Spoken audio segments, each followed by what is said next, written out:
Praise the lord. ప్రభు అయిన యేసుక్రీస్తు వారు ఈరోజు మనకు అందిస్తున్నటువంటి వాగ్దానం యెహెజ్కేలు 11వ అధ్యాయం 20వ వచనం. వారు నాకు జనులై యుందురు, నేను వారికి దేవుడనై యుందును. కానీ యెహోవా వాక్కు నాకు వినవచ్చింది. ఆయన ఇలా చెప్పాడు, నరపుత్రుడా, ఈ దేశం నుండి విడలగొట్టబడిన ఇశ్రాయేలు సంతతి వారగు నీ సోదరులను నీవు ఒక్కసారి జ్ఞాపకం తెచ్చుకో. ఇక్కడికి చాలా దూరంలో ఉన్న దేశంలో వారు నివసిస్తున్నారు. అయినా నేను వాళ్ళను తిరిగి రప్పిస్తాను. కానీ యెరూషలేములో ఉంటున్న జనులు యెహోవాకు దూరంగా ఉండండి. ఈ దేశం మాకు ఇవ్వబడింది, ఇది మాది అని అంటున్నారు. కావున ఏ విషయాలు ఆ ప్రజలకు తెలియజేయము. మన ప్రభువైన యెహోవా చెప్పేదేమిటంటే, నా ప్రజలు దూరదేశాలకు తరలిపోయేలా నేను ఒత్తిడి చేసిన మాట నిజమే. అనేక దేశాల్లో నివసించేలా వారిని చెల్లాచెదురు చేశాను.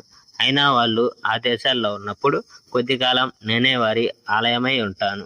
కావున వారి ప్రభువైన యెహోవా వారిని తిరిగి తీసుకువస్తాడని నీవు ఆ ప్రజలకు చెప్పాలి. నేను మిమ్మల్ని అనేక దేశాలకు చెదరగొట్టాను, కానీ మిమ్మల్ని మళ్ళీ చెరదీసి ఆయా దేశాల నుండి తిరిగి తీసుకుని వస్తారు. ఇశ్రాయేలు దేశాన్ని మళ్ళీ మీకు ఇస్తాను. నా ప్రజలు తిరిగి వచ్చినప్పుడు ఇప్పుడు ఇక్కడ ఉన్న అపవిత్రమైన విగ్రహాలన్నిటినీ నాశనం చేస్తారు. నేను వారందరినీ చెరదీసి ఒక మనిషిలా వారిలో ఐకమత్యం కలుగజేస్తాను. వారికి నూతన ఆత్మ కలుగజేస్తాను. రాతి గుండెను వెలికితీసి దాని స్థానంలో స్పందించే గుండెను అమర్చుతాను. అప్పుడు వారు నా ధర్మాలను పాటిస్తారు, వారు నా ఆజ్ఞలను పాటిస్తారు. నేను వారికి చెప్పిన పనులు చేస్తారు. అప్పుడు వారు నిజంగా నా ప్రజలవుతారు, నేను వారి దేవుడును అవుతాను.